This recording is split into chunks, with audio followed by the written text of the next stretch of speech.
नमस्कार मित्रों। अदिति देवों की जननी हैं।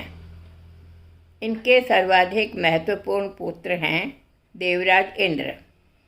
इंद्र के जन्म पर माता अदिति ने अपने मन की कामना को मानव मंत्रों के माध्यम से लोरी रूप में प्रकट किया है।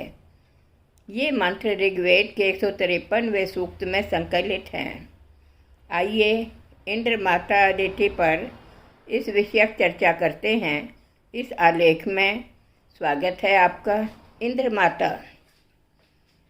माता ऋग्वेद के 153वें सूक्त की ऋषिका रही हैं।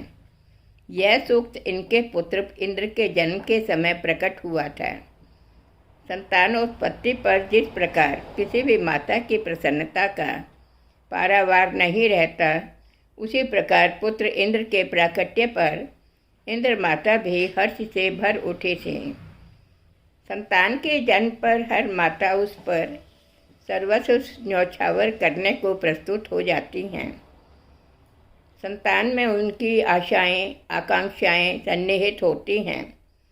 माता अपने संतान में भावी असाधारण व्यक्तित्व वाले बालक को देखती है।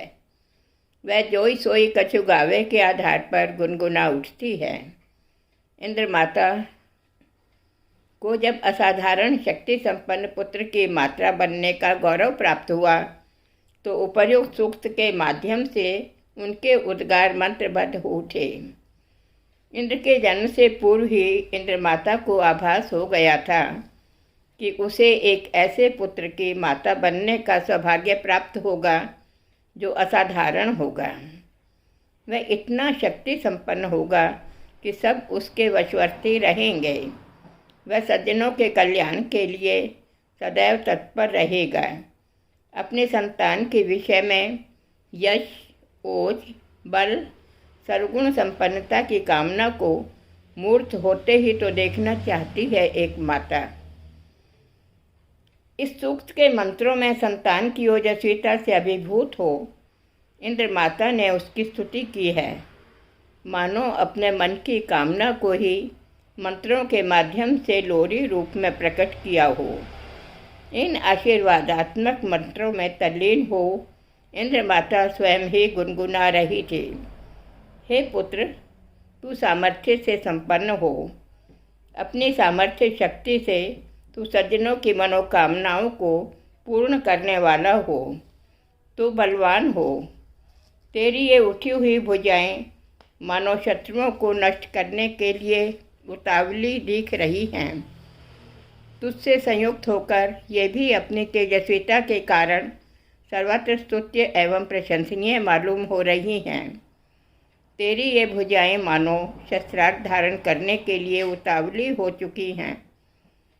मेरे आशीर्वाद से तेरा यश अंतरिक्ष तक व्याप्त रहेगा और तू अपने उग्र तेज से सदा संपन्न रहेगा। अनंतर इंद्र माता मनोकामना पूर्ण हुई। इंद्र देवराज बने। उन्होंने अपने पराक्रम से असुरों को पाताल में रहने को विवश कर दिया। वे ऋषि देवों मुनियों के परिपालक हुए तथा उसने अपने इंद्र अर्थात ऐश्वर्य अर्थ को सार्थक किया। इंद्र माता के ये आशीर्वादात्मक मंत्र हर माता के लिए मननीय हैं। माता अपने संतान में वे सभी गुण अनुस्यूत करने की सामर्थ्य रखती है जिनकी वह संतान में अपेक्षा रखती है। इंद्र, जो कि क्षत्रिय राजा का प्रत्यादर्श है, अपनी माता की प्रेरणा से ही उसमें सभी राजोचित गुण विद्यमान हुए। वह सज्जनों का पालक और दुष्टों का संहारक बना। वह मानवता का हितकारी, दानवता का विद्वेषी बना। वह सत्यभाषी, वीर, युद्ध निपुण और यशस्वी बना। यही गुण ही तो अपेक्षित है एक राजा में। न केवल इंद्र माता ने अपने आशीर्वाद से इंद्र में राजोचित गुणों का आरोपण किया, बल्कि ऐसे अनेक अन्य उदाहरण भी प्राप्त होते हैं। राजा ऋतध्वज की पत्नी मदालसा ने कहीं उसकी संतान राजमत से आक्रांत न हो जाए, इस आशंका से उसने अपने प्रथम पुत्र विक्रांत और अनंतर सुबाहु एवं शत्रुमर्दन को वैराग्य का उपदेश दिया। माता की इसी प्रेरणा से वे संन्यस्त हो गए, परंतु संन्यस्त होने से सांसारिक कार्यव्यवहार का निर्वहन तो संभव नहीं हो सकता। अतः पति ऋतध्वज के कहने से उसने अपने पुत्र अलर्क को राजकीय गुणों से संयुक्त किया। युवा होने पर पुत्र को उचित निर्देश देकर राज्य का दायित्व सौंपकर मदालसा पति के साथ संन्यस्त हो गई। वह वन में चली गई। अलर्क राजमत से न बच पाया और उसे अनेक कष्ट भोगने पड़े।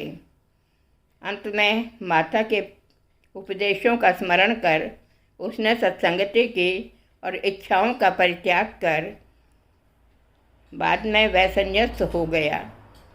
इसी प्रकार द्वापर युग में भी अर्जुन सुभद्रा पुत्र अभिमन्यु ने चक्र भेदन की शिक्षा माता के उदर में ही प्राप्त की थी। माता अदिति की भावी नागरिकों से अपेक्षा रही है कि सभी माताएं उनकी तरह, मदालसा की तरह, सुभद्रा की तरह बच्चों में लोरे के माध्यम से अपनी भावनाओं का बीजारोपण कर ऐसी यशस्वी संतान को जन्म दें जिससे घर, समाज, देश एवं विश्व में सुख शांति का साम्राज्य स्थापित हो सके। नारी शक्ति अपरिमित है। संतान को संस्कार संपन्न बनाने का दायित्व वात्सल्यमयी माता को ही है। इसी दायित्व के पूर्ति के लिए इंद्र माता के छलकते हुए वात्सल्य भाव ने उन्हें ऋषिका की पदवी प्रदान की। विद्वानों ने इंद्र मातरः रूप को सम्मानजनक बहुवचनांत रूप के अतिरिक्त समस्त ऋषिकाओं में समाहित किया है। मात्र वे ही इस पदवी से विभूषित नहीं हुई हैं, बल्कि वे तो उन सभी माताओं को ऋषिका मानती हैं जो लोरी के माध्यम से गुनगुनाते हुए संतान में शुभ संस्कार का आरोपण करती हैं। धन्यवाद।